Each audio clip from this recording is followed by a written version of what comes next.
নমস্কার বন্ধুরা, আর জি কুকিং চ্যানেলে আপনাদের সবাইকে স্বাগত।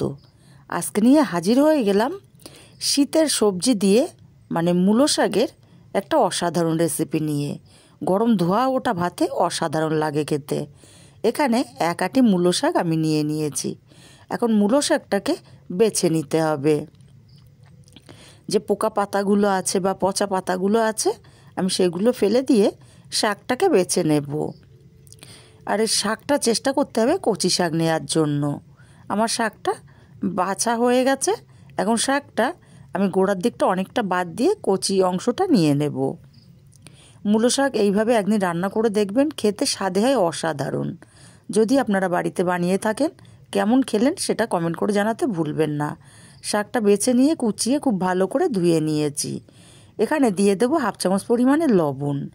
লবণটাকে দিয়ে শাকটাকে চটকে চটকে খুব ভালো করে মেখে নেব, যাতে করে শাকটা মজে যায় আর অনেকটা শাক কমে যায়। খুব ভালো করে 2 মিনিট মতো মাখিয়ে নিয়েছি। শাকটা নরম হয়ে গেছে, শাকের থেকে অনেকটা জল বেরিয়ে গেছে। এখন একটা কড়াই গরম করে এখানে 2 চামচ পরিমাণে মুগ ডাল দিয়ে দিলাম। মুগ ডালটাকে ভেজে নেব। খেয়াল রাখতে হবে মুগ ডালটা যেন পুড়ে না যায়। মুগ ডালের কালারটা চেঞ্জ হয়ে গেছে, খুব সুন্দর করে ভাজা হয়ে গেছে। ডালটা নামিয়ে কড়াইটা বসিয়ে দিলাম। শাকটাকে দিয়ে দিলাম। ঝালের জন্য এখানে আমি 4-5টা কাঁচা লঙ্কা দিয়ে দিচ্ছি চেরা। আপনারা যে যেমন ঝাল পছন্দ করেন তেমন ঝাল দেবেন। হাফ চামচ হলুদ দিলাম। আর যে মুগ ডালটা ভেজে রেখেছিলাম ভালো করে ধুয়ে ডালটাকে দিয়ে দিলাম। খুব ভালো করে নাড়াচাড়া করে আমি শাকের সঙ্গে সব কিছুকে মিশিয়ে নিয়েছি। এবার ঢাকা দিয়ে আমি 5 মিনিট শাকটাকে রান্না করব। এতে করেই শাকটা ভালো মতো সেদ্ধ হয়ে যাবে। 5 মিনিট পর আমি ঢাকাটাকে খুলে নেব। শাকের জলটা অনেকটাই কমে গেছে।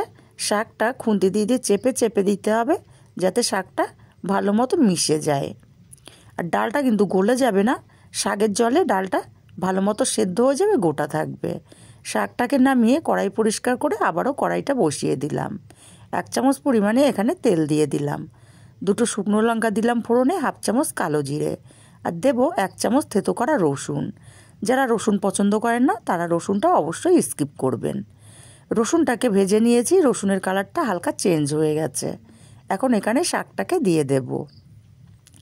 শাকটাকে দিয়ে ফোড়নের সাথে ভালো করে মিশিয়ে নেব আর খুন্তি দিয়ে চেপে চেপে দিয়ে রান্না করে নেব আরও মিনিট খানেক।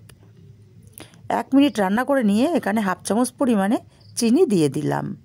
চিনিটাকে দিয়ে শাকটা আরও 2 মিনিট আমি রান্না করে নেব। সত্যি বলতে বন্ধুরা, শীতের ধোয়া ওটা ভাতে এরকম একটা শাক থাকলে খেতে লাগে অসাধারণ। আরও 2 মিনিট আমি শাকটা রান্না করে নিয়েছি। এখন এখানে দিয়ে দেব 2 চামচ পরিমাণে নারকেল কোড়া। আমি মিক্সচারে দিয়ে ঘুরিয়ে নারকেলটাকে কুড়িয়ে নিয়েছি।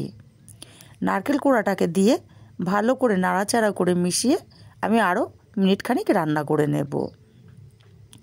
এতে করে শাকটা খেতে লাগবে অসাধারণ। শাকটা নাড়াচাড়া করে আমি নামিয়ে নিয়েছি আলাদা পাত্রে। রেসিপিটা কেমন লাগলো কমেন্ট করে জানাতে ভুলবেন না। ভালো লাগলে কাছের আত্মীয় স্বজন বন্ধুবান্ধবের কাছে শেয়ার করতে ভুলবেন না।